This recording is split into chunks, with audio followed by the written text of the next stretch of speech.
you know, just given the popularity of Star Trek: The Next Generation and how much I enjoyed that series, as you heard me say 16 times today, I said, you guys just should have the stage entirely to yourself. And that is what we are going to do. I am going to gracefully step aside and introduce right now to the stage Marina Sirtus, Michael Jordan, Gates, Nick.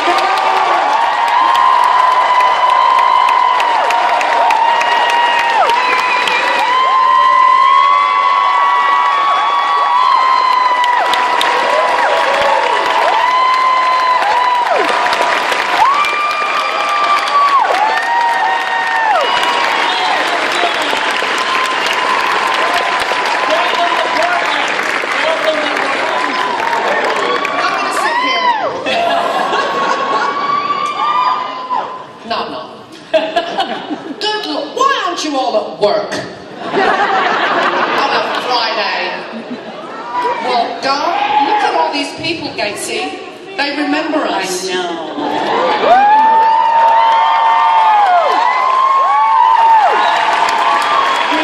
We are so lucky. You know what, Gatesy? If only we didn't have Dorn. Gatesy, we're icons. Yeah. You know when you're an icon? No. When drag queens dress as you. Oh. You know what? I thought it was when my son thought it was a mommy doll when he saw my action figure. Yeah. I thought that meant we were icons. That's true. He thought it was a mommy doll, and everyone gets a mommy doll, which should happen, actually, because it's a hard enough job, God knows. We should have daddy dolls too, don't worry. Yes. I don't know about that. Michael, you know, Michael, join us. No, let's sit on the... Oh, okay. Okay, you know what? Let's get rid of this so that they can see my legs. Okay. There we go. Because I know that's what you all came All right, well, if we're doing that, come on. This is a family show. Okay, wait. I'm sitting on the crack. You can have the whole couch. Okay. Hey! Donnie, sit down. We interrupted his snack. Did he not even get a microphone? No, he's got... Where's your microphone? Oh, good. He's snacking. He's snacking. We adjourn the meeting and... This is not comfortable. Michael Dorn read the notes from the last meeting. The minutes. The minutes. Do you have the minutes, Michael? That's not a comfortable... That's better. Okay. Well, this is fabulous, and I know what you want. I know that. Okay, who saw the picture that I tweeted this week? Well, I've got 30,000 likes, so obviously there's 1,000 people in here who didn't like it.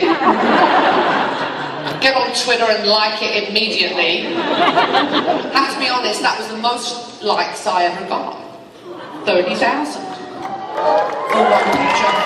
So don't ask us anything about Patrick's show. Because we know nothing. Listen, you can ask me anything. I'm not going to tell you the truth, but ask me. All I have to say, because they're all going to ask. All you have to say? All I have to say, all we have to say, I'm speaking for all three of us now. When Patrick said, Jean-Luc Picard is back,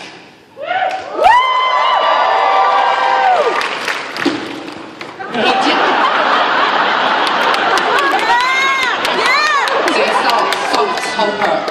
He didn't say TNG is back. I'm looking at the positive side of life. Hi. I'm wanting to be positive. I have so much anxiety every morning. Oh, he just went to get another snack. He's having a snack. We're tired, you know. No, I'm thinking, I don't know about you, but I get so stressed every morning I read the news that I just want to nice, we're in Portland, hi. Yeah. It's great.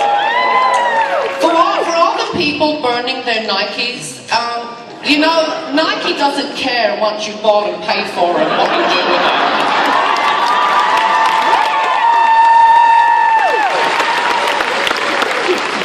Burn away!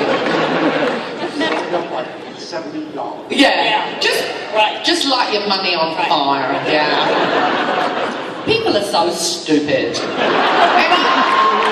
And my husband says to me, Marina, you shouldn't call people stupid. And I said, well, how are they going to know if you don't tell them? Right?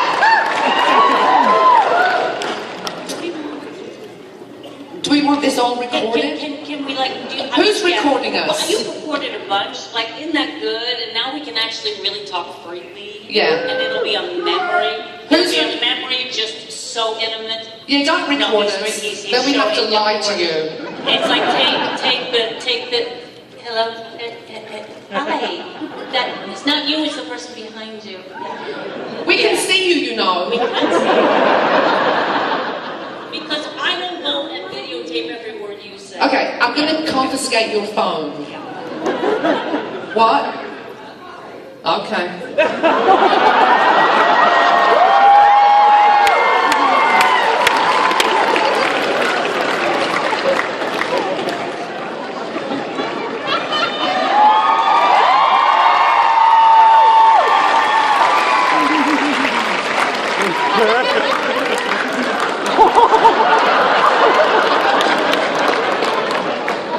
You get it back at the end.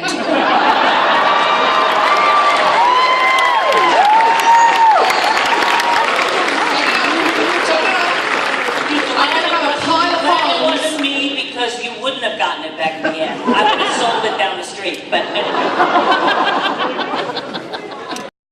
Hello. I'm like the mean school teacher. How about some questions? Yes, let's do some questions because there's lots of people. Yeah.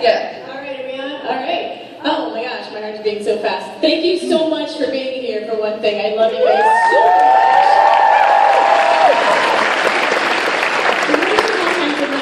But the one that's really on my mind is going to be specifically for Michael. Let's applause for Michael because he's awesome. As we all know, the look of the Klingons has changed quite a bit from generation to generation. My question for you is, what is your opinion on the current Klingon look? I thought yours was the best, by the way. Thank you. I thought that, in a general sense, let me put it this way, I won't answer specifically, but in a general sense, I think every iteration of Star Trek, outside of, the Next Generation, Deep Space, and all those Klingons, the producers were trying to make their own, put their own stamp on the Klingons. So they decided, okay, we're going to do something different than everybody else. We're going to do something different. And I think that's what they came up with Discovery. I mean, there's no rhyme or reason to it, or to any of the stuff. So I think that it's just a matter of that they just want to put a stamp. But I'm actually really glad that I'm not in that makeup. Because if you go online and look at YouTube of Mary Chaco, wonderful, just a sweetheart, but what they do to that poor girl is mind-boggling. There's 3 makeup artists working the whole time on her, and it's just, you got to watch it. I'll say no more, but that's what it is. But it's okay. it's just another iteration. It's an amazing look, and she's able to do incredible things when she's wearing it. It is different though. Well, that's the problem, is that there's nothing of her. No. At all. Really? Nothing. Nothing. Just her eyeballs. That's it. As you can see, I've never watched it. Because Thank you very much. Wait a second, I'm going to explain why I don't watch Discovery before they all hate me. We were on the best Star Trek show.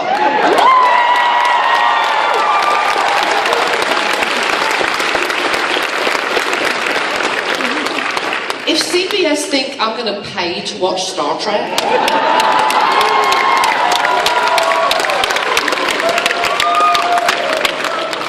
they are demented. I I will wait until I go to England and watch it on Netflix, which I pay for anyway, right? That's right. Okay, next question. Okay, I just had to make sure my mouth still knows how to work. We just had our pictures taken, and I professed my love for Marina Sirtus, and she professed her love back. But I want you to know, we love you more. I said we love you, she said we love you, but we love you more. Oh, thank you. Okay. And the question that I was going to ask, I've already been forbidden from asking, because it was about that new thing that they got going on, and I wanted to know if you guys were invited to join, or if you would. Because we'd love to see Captain Worf. Star Trek Captain Worf, that would have been beautiful. We weren't asked to be part of the Picard thing? Is that what No, the Discovery. Oh, Discovery. Oh, actually... Discovery doesn't count. Discovery was not Star Trek. Oh, you're asking about Patrick's new show? Oh, no, we weren't asked. We weren't asked. That sucks. Yeah. My cat got a huge contract offer, though. I think Spock's, I think... You got Spock, do you? Well, I think, yeah. I mean, I'm going to have to bleach the hair on my black cat, but I mean, yeah. But I was asked to be on the Orville.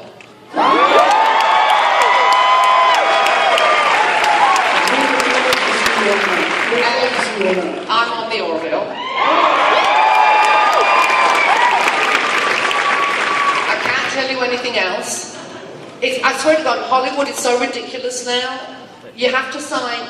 When I went to visit Jonathan on the set of Discovery, I had to sign an NDA. And we all know now what an NDA is, right? I swear to God, we have to sign so many gates, don't we? Have to sign so many NDAs, we feel like one of Trump's mistresses. Thankfully,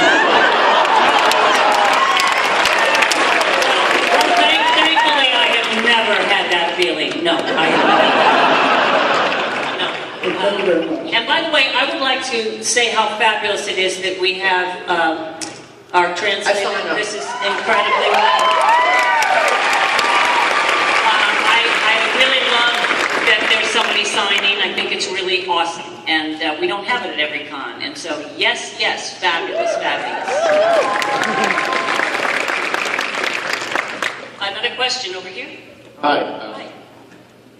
Well, first, I'm ignoring my wife's request to ask Marina how Jonathan Frakes smells. He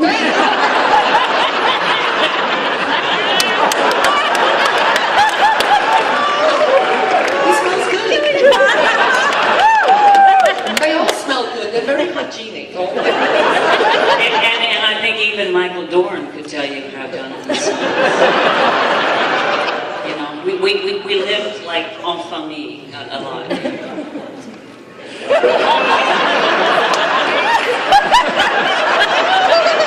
He didn't tell you about it.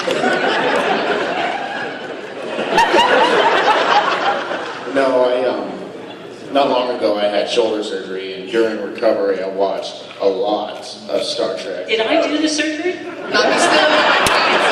He's still alive. You obviously didn't do the surgery. Yeah, okay. Plus I was on Obamacare, so yeah, okay. But during that, my Star Trek binge, obviously there's so many wonderful and deep episodes, and I was wondering two parts. First, what your personal favorite episode is for each of you, and what you think was the most defining moment for each of your characters. Ooh. Okay, I'll start. Good question, by the way. My favourite episode was actually one that I wasn't in very much because I'm such a generous actress. My favourite episode was Measure of a Man. Because I love me a courtroom drama as well, so it's like Star Trek meets Law and Order. And I think the defining for my character, there were two. First one was the child, because I was going to get fired the first season. Yeah. And when Jean told me at Jonathan and Jeannie's wedding that the first episode of the second season was going to be a Troy episode, that actually just, I was on the floor in a puddle because, you know, it was so huge. But I think as far as my character goes, Face of the Enemy. Because, yeah, and I had to wait until, what, season 5 for that one? Was it season 4 or 5, somewhere in there? When they kind of went, oh, she can kick some ass. And it's like, have we met? Writers, you know, so I think they were the two for me.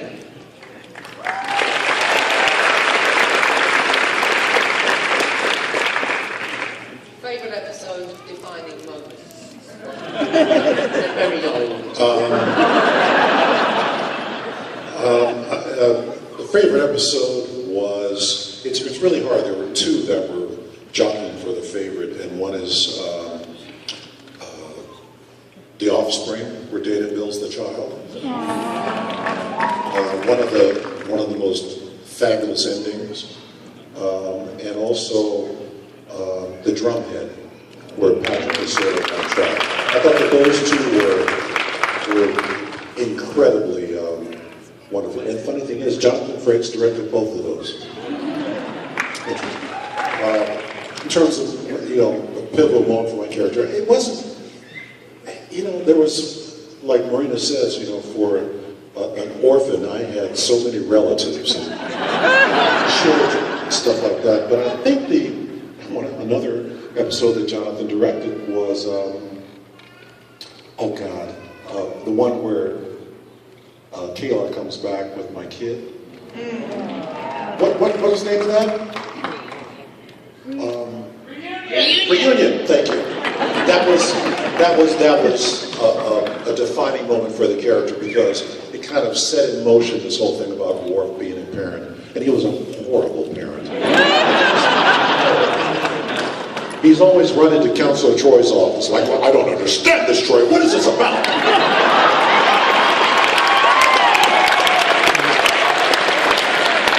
And she said, okay, Worf, sit down and breathe. And think about what you feel. Well, I feel I want to beat the child. That's it.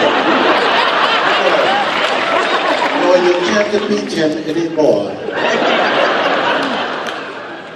I think for me, probably the most defining moment was after I had been fired because I spoke up to one of the writer-producers in the first season, and there were some things that I thought were sexist and racist, and I actually I should not have done it probably the way I did it. What can I tell you? But I did. That was what I was used to. It's just, you know, you say what you feel. It was my first TV series, and but anyway, so the defining moment was when you know, the phone rang about a year later, and They begged you to come back. Darling, it's Patrick. Is there any way? You know, anyway, that was a pretty cool moment. And then also, I think in terms of episodes, I too felt there were a lot of amazing episodes, and it shifts. You know, as I age, I sort of go, yeah, I like that one's now my favorite, or whatever. I do think that the Borg, just the first time we ever saw the Borg, it was one of the most incredible enemies, you know, and it was really something about technology. I thought that Descent, parts 1 and 2 were pretty extraordinary. And I also liked both of the ones that you guys mentioned.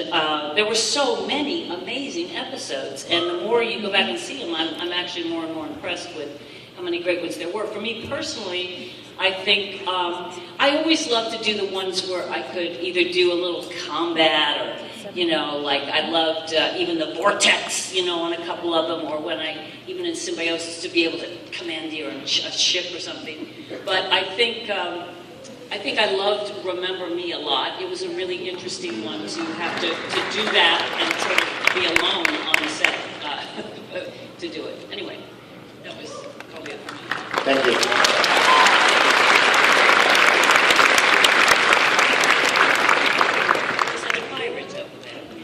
I'm a dragon. She's a reckon? I'm sorry, I'm really nervous, but I just gotta say, massive fan. If my dad knew I was here, he'd probably kill me. All of your characters love, especially, but Miss McFadden, you remind me of my mom.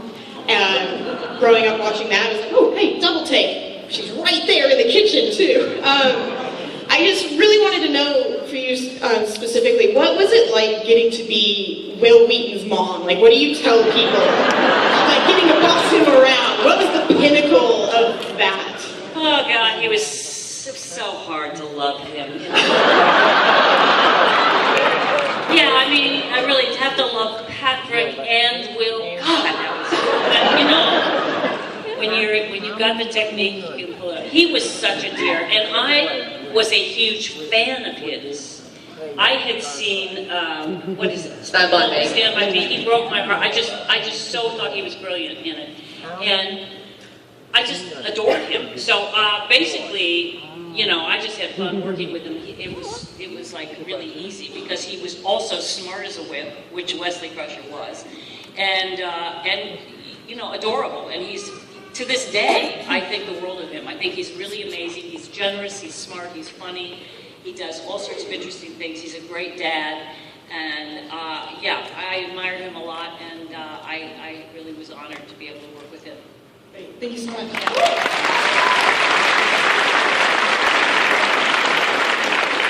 So this question is for all of you. It's kind of a stressful, divisive time in our world right now, and Star Trek is such a utopian future. So I was wondering what advice your Star Trek character would give to us in 2018 about how to cope and improve. I know what I think Dr. Crusher would say. Be humane, be a human being first, and care about your ethics, care a lot about it, and care a lot about your integrity. And you do have a responsibility to do no harm. And I think without a question, that's what she would say. And she would also say, and have a hobby like tap dancing or something.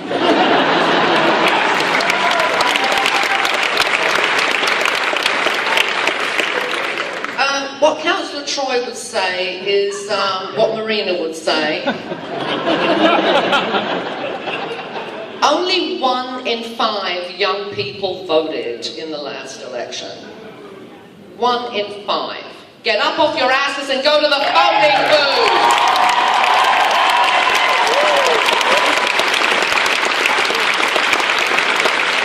Because if you don't, you get the government you deserve, okay?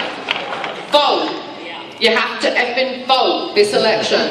It's the most important of elections of our lifetime. Vote. And that's where Troy and I agree on everything. I would have said it in an accent, not this accent. Different accent. I'm sorry. Worf would say, move to Italy.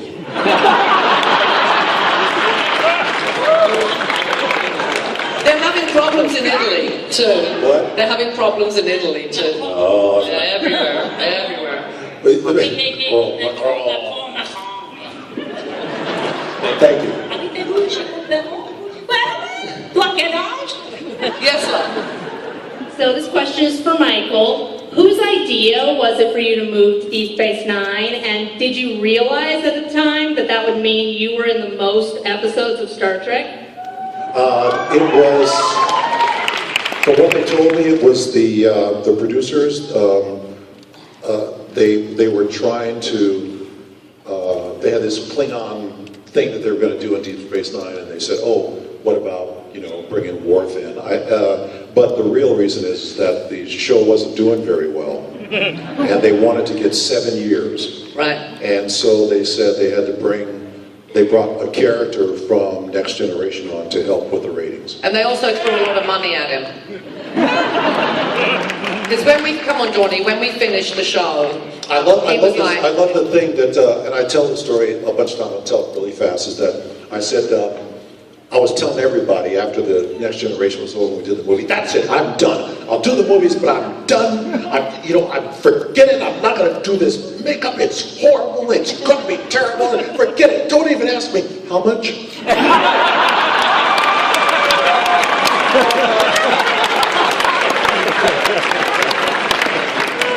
Yeah, I could do that.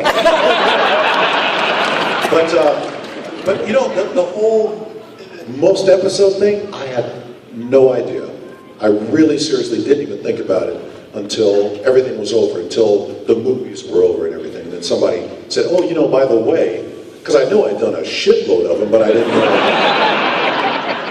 didn't know that was that many. I mean, you got to think about something else too, is that for every episode, I did average 5 makeups. So you can do the math about how many makeups I've done. Thank you. You welcome. Hi, my name is Axel. Welcome to Portland. And I'm about to ask you what either may be the easiest or most difficult question you've ever been asked. And I got to ask Brent this question. I have to say, he's a bit odd. So, We know that. But we love him. I'll come by your booths and tell you the story. Anyway, the question is, of all the years you've been answering fan questions, has there ever been a question that nobody has asked you that you wish somebody would ask? No.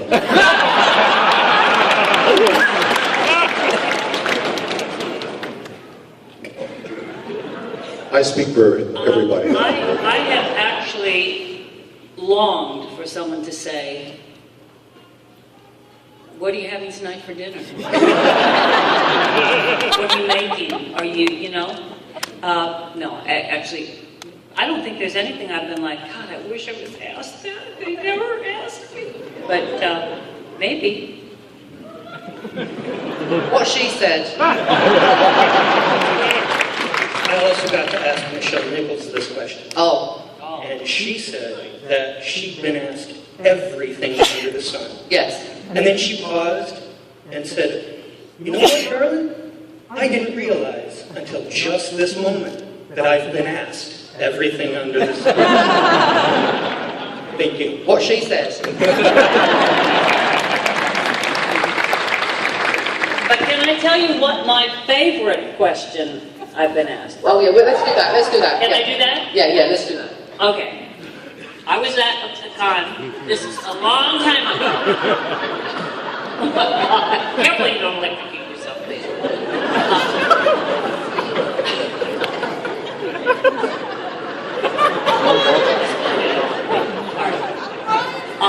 I was asked Stop it. a man came up with his... Stop it. Stop it. There are children in the audience. Stop it. Men can't live with them, can't kill them, really. So anyway, and a man and his 3 kids came up to me at the table, and he said,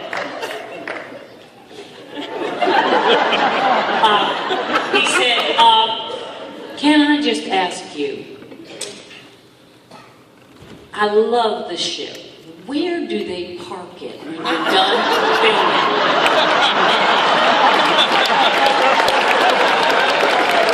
And he's got 3 kids with him. And I said, I could tell he was serious, but I went, well, it's a TV show, and of course they have beautiful sets, but it's not a real spaceship. And he said, I know, but when you're done shooting, where do you park the spaceship?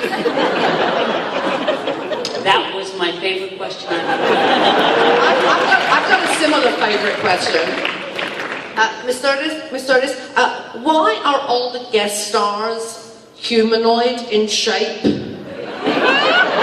All the aliens are humanoid in shape? And I said, well, honey, when we start auditioning actors who aren't humanoid in shape, that will change. And he went, oh, right, yeah. Talk about Away with the Fairies.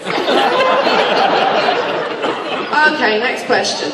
I don't think I can top those. But speaking of a long time ago, back in the 90s, I wrote about half of the dialogue for the video game based on Star Trek Generations. Oh. It was my great privilege to actually work with all of you to record the pickup dialogue. Hello again.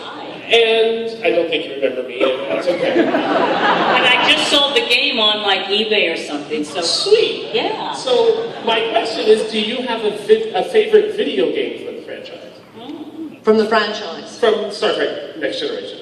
Okay, you're assuming that we play video games. No, I didn't. I got to tell you, there was a screensaver. It wasn't a video game, but because I never did play the Star Trek games because we were playing Star Trek 12 hours a day. I think I want to play Worf for another 8 hours. But there was an icon. There was a screensaver program where Worf and his son would come out. His son had a little case, and it was a brilliant. I can't find it, but there was a brilliant icon, and Worf would come out. And he'd start slashing at the screen until it was clear.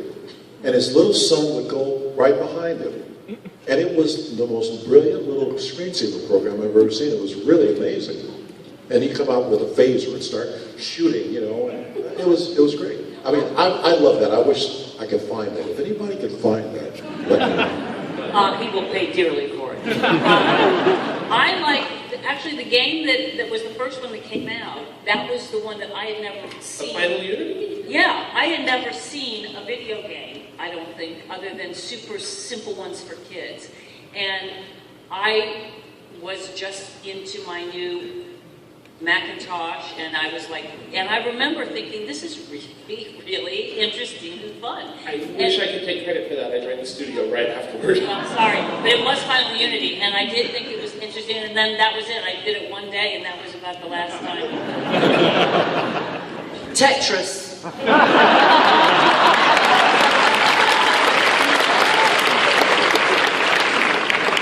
It's the only video game I've ever played. I'm really good at it. I start at level 9. But on my I used to have a BlackBerry where I could play Tetris, and the stupid iPhone doesn't have the buttons, so I can't. I hate the iPhone. I just want to say, thank y'all for being part of... Oh, I was there. Oh, hi. Sorry. Thank y'all for being part of Star Trek. Worf was like one of my favorite characters, so Klingons was like my favorite aliens on the show, so but I wanted to ask, would y'all be another alien on the show or a different alien on a different franchise? No. I hate wearing prosthetics. So unless I could be a human alien, I'm not interested. I don't know how they do it. I really don't. I mean, my hat goes off to this one here. Any of the actors who have to wear prosthetics, like people like Armin, who had full faces, and Renee, and poor Mary Schiaffo now on Discovery. I swear to God, the times I had to wear prosthetics, I turned into the psycho bitch from hell. I would love it. I would love it. You'd love it? I would. I actually went to theater school in Paris where we did all sorts of buffoon and mask work and all kinds of things, and all kinds. We would move with objects through space, all of that stuff. I loved it. You know what? I know. The meme. I know. No. I'm saying that there have been many actors and personalities who have said, "Oh, I'll do the show. I don't care. I want to be in makeup itself." And they all said the same thing coming into the show. And after they did the makeup, they went, "I will never do that again." Right. Here's the thing. I'm saying, I wasn't asked would I like to have like a 9-hour makeup thing. Would I like to play an alien? And my actual true feeling is I love changing, I love working in any kind of movement thing, changing the voice, doing stuff like that. And, I've done theater with masks on and, stuff like that. Would I like a 9-hour makeup job? No, of course I wouldn't like that. But I would love to be able to transform into something else, that would be awesome. You've done dances to aliens. I have done dances to aliens. She's a dancer, so she always, every morning she'd come in and I'd go, oh, don't. Thank you. Thank you. Hi. My question is, if you had complete creative control over a new show in the Star Trek universe, what would you want it to be about? I'd probably ask Patrick Stewart to be in it. I mean, it is not about, well, yes, it is about, I think that they've always kind of scratched the surface of the Klingons, and I really think that they should do something where...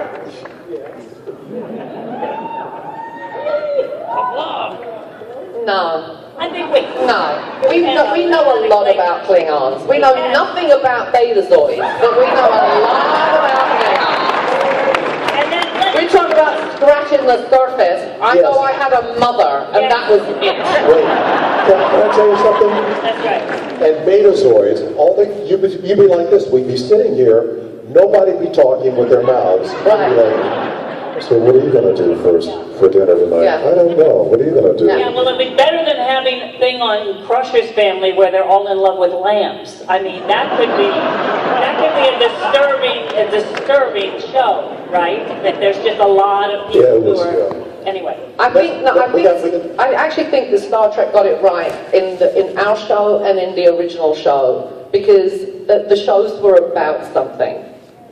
They weren't just entertainment. You could watch them for just entertainment, but they were little morality plays. And that's what Star Trek lost after we were done. So I would go back to that. And I also think I really have come to appreciate how amazingly difficult it was for the writers to have a show that was so positive and hopeful, ultimately, that you could see a stressful situation, but you actually felt it was going to be okay at the end, and that to me, it's really hard to do that well, and I think that I would love to see more of that kind of thing, like it was the movie, did you see the movie The Big Sick this year? It's a beautiful movie, and it's positive, it's funny, The Big Sick, it was great, and I think it's really, people don't understand how hard it is to do that kind of a script, it's not dystopian, it's not horrible. I love the fact that we're talking about issues that are about the future, we're trying to go into space. I might even get into space to orbit the Earth in my lifetime. Who knows? I would love to. And I think that's what I love about the show, is that actually the stuff that was talked about much of it has become real, and it's becoming more and more real. So that's kind of my favorite thing. I think that's what I'd love to see more of. Thank you. I totally agree. I like Star Trek The Next Generation. I think it has great life lessons. And the orchestral music is great. Yeah. And Michael, I have a hunch it might be the After Dark screensaver, because I remember they did a Next Generation. After Dark brand, if you look that up. What was it called? Dark brand? After Dark. After. Oh, cool. Okay, thank you. Yeah. And my question is, which sets on TNG were there all the time, and which were not there all the time? Like Transporter Room, Always. Yeah, well, everything was there all the time, and except the planets. I'm sorry? The planets weren't there. Stage 16 would change all the time. Yeah, I was going to. You were getting round to that. You were getting round to that. So there was a lull, and we hate a lull. There's not even a lull. There's like these guys. The planet hell, as we call it, is the god-awful place where wherever you go, there's dirt and fog. And smoke, yeah. And smoke. But everything else was there. Everything else was there. Sick bay. Sometimes go to these places where there'd be some big, place for a trial or something, or else there'd be a place where there's like some strange hors d'oeuvres or something. Jonathan would always have to eat. The holiday. That would be different. No, that would be different. That would be different. Well, we had the holodeck set without all the Stuff in it. stuff in it, but then they do all the what do you call it, the special effects. And then our quarters, there were a couple of places that were quarters, and they would change depending on, the Whose quarters they were. bric-a-brac in the room would change, and they could take some of the walls and make something smaller or bigger and that kind of thing. So the holodeck was not really that large on stage? No. But in our minds, it was... One other thing, did any of you guys witness when they were tearing down the TNG bridge for Generations? No. Damaged? Yes, actually, and it was a big faux pas. Yeah. Because my son was 3 at the time, and he had grown up. He learned to walk literally on the bridge. That was where he was doing his walking, and he would look at the fish, and he'd look at the ship and the ready room and everything, and he loved the bridge. And the ship had crashed, and they had all these fake fires, and I thought it was really spectacular, and I thought he might like it, and I took him in and he burst into tears. Terrible mother. Yeah, we've been working on that one for no. But She had to make an appointment. It was home to him, and so it really was, it was... Years of therapy with me after that. He's been going to Troy forever, We've got 42, 43. Hang on, we're going upwards now. Are we past the 0? Oh, shoot. 0. Okay. Yeah, we're like in trouble. Yeah. It's $100 every second. Oh my God. We love you guys. Are we taking one more question or are we ending? I think we're ending. Guys, thank you so much.